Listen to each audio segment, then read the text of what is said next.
that number 72 surrounding me all the time. It's in the last year I remembered something which, as some pieces of the puzzle came together of the post-relationship dawn days with my ex, ended up once again having the... I don't care how sick it sounds, dude. It was fucking genius. Genius. What's amazing about this is that 7-2 number. I remember this incident, but I didn't connect the numbers yet, because it ironically happened on 7-2. In fact, it was 2002. Yeah. Now, how did I remember it was 7-2? Well, the funny thing is because it was a big day for us. We had our new condominium. We were the married couple that hadn't actually gotten married yet, but that was a formality. Hadn't had a kid yet either, but we got the new GMC Suburban, soccer mobile. I had a good job. I was working in the entertainment industry. Didn't even have to work every day of the week. Still having fun, still partying, but getting old. And I remember her dad bought us this huge bedroom set, and we had to assemble it. But also, one of our, real close friends that was best friends with her, went to college with her. Her birthday, I remember, was on July 2nd. And it's hard to forget that day also, because that's the anniversary of my fire at the time. So I remember that was the day we put together the bed. And it was one of those days, and I think past experiences, it's moments like this where I go, the only way I could have stood back, in the moment. They say live the moment. This is what I call living in the moment. This is one moment where I lived in the moment. We were having the best fucking day. I mean, it was a 4-day weekend. It was like July 4th was going to be Monday. I didn't have to work. We're laughing, giggling, spray bottles, at each other, The dogs are barking. Let's go out later to have dinner. The total cliched, married couple with soda in the fridge, She had left the room when we were assembling this large bed. And it's funny because on the other level, a question that's always been posed to me is, do you think that, if you're in the future and there's some ability to send messages to yourself in the past, you would do it? I don't know. I never thought about it. Weird question to ask yourself.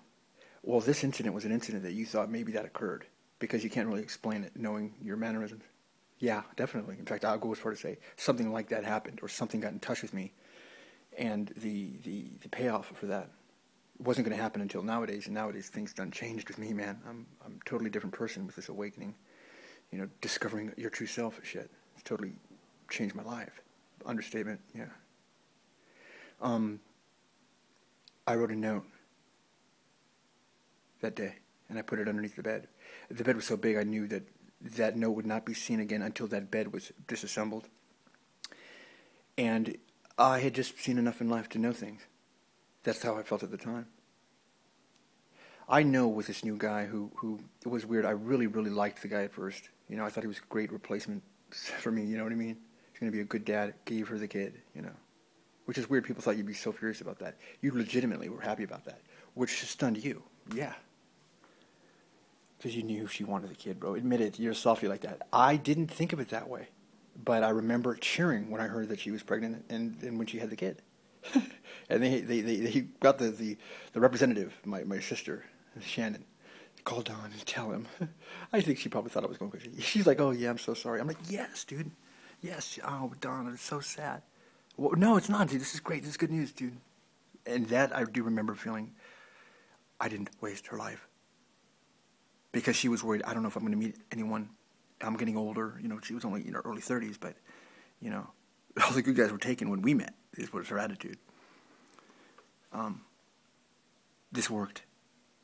I would have never been able to forgive myself if my drug addiction, any way, shape, or form, resulted in her being some, woman who couldn't have a kid because she didn't meet another guy that was worth, she was very correct. She's a beautiful person. She wasn't just going to get fucked to have a kid, So, I mean, with the odds of her finding another guy, well, we fixed that for you too. Yeah. She had a beautiful kid. I've seen pictures of him. His name, ironically, is Elijah, the prophet. Anyways, I know that motherfucker because I wrote him a letter I hope that, and I know this was the case. I wasn't out of my bound. I'm leaving parts of the story out. I hope that, I know you hear some stories about me. I didn't know how bad at the time. But just to let you know, I'm not some bad guy. Like, I would always stay away from you. You've been hearing things that I'm going to come to the house, and I just want to let you know, like, if there's any problems of like me haunting you guys in some sense of like, yeah, you're X, because we went out for so long, and I know people tell you guys, you can't go to events because everyone asks about me when you're there. I think that's fucked up. I wrote a really good letter considering the circumstances, and he wrote me back. See, he was apparently some tough Marine guy that was stationed off the coast of Somalia. But he's like one of those guys, like, I collect patches of skulls. You know those cats. They're not real soldiers. Why? Because they talked about it all fucking day. He probably had like 10 guns and shit. I didn't know that at first, but he wrote me back, I'll see you in hell. I always thought that was a very ironic thing to say. Why? Because I have this weird feeling that I picked the motherfucker that was going to be my replacement in some past experience. I don't know why. Which would have been one of your buddies, and that I'll see you in hell, ironically, wasn't I'll see you in hell. It was like, hey, I'll see you in hell. Because that's where we last saw each other as friends. Yeah. It was just weird. I mean, it was just weird, I'm not the kind of guy to rationalize those things into positive outcomes, but that's exactly how I felt. And I remember writing back instead of, I'll blow your fucking head up. I'm sorry you feel that way. I realize how brilliant that was now. Why? Because the guy found the note. When they moved, I'm sure, get that fucker out of your head, He's a monster. He's a cancer.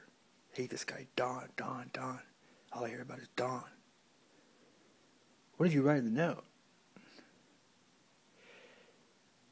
If you're reading this and I'm not here, it means that something's happened and we've broken up. And this day of 7/2/2002 is the best day I've ever had in my life. I never thought a moment like this would exist for me. And you know that. So whatever happens, you've proven me wrong. I've now discovered, found, and can claim my stake as, wow, it really does exist for people. And I didn't want the 10. I demanded an 11. And I got a 12. You're everything to me, and nothing can replace this moment. But I know if you're reading this, we promised that we would only love each other forever, never be with anyone else. And that may change, but we know at this moment it's just because we change for this other person we may meet. He read that. I must have knocked that guy out cold with a psychological boom to his fucking face. I know he read it. I just know he did. I mean, that's when he knew who I was. You know what I mean? Like, I know it sounds bad to say that. Now I understand what's up with this guy. He left a note, dude. I read it. It's like he wrote it for me to find. It's like he knew this was going to happen, and this was 5 years before they broke up. And he described exactly what was going to happen. But to this day, I don't know how exactly I did know that. Luck? No, because I remember what possessed me to write that letter. Back to the whole, if you were in the future, you would send a message to yourself of the past, right? Right. That's kind of why I'm like, even if she found it, I remember what I wrote in that letter. Very, very clearly. It was a very powerful letter. There's no way that if she didn't read it, they would just totally create tears in her eyes. It was so perfectly written for what was going to happen. And at the time, I remember writing it, not being down. I mean, we had such a great weekend at that time. What a perfect time to write it. But that's how you are. Just forget about it. We're having a great time. No, you couldn't. You weren't going to ignore reality. And you were right.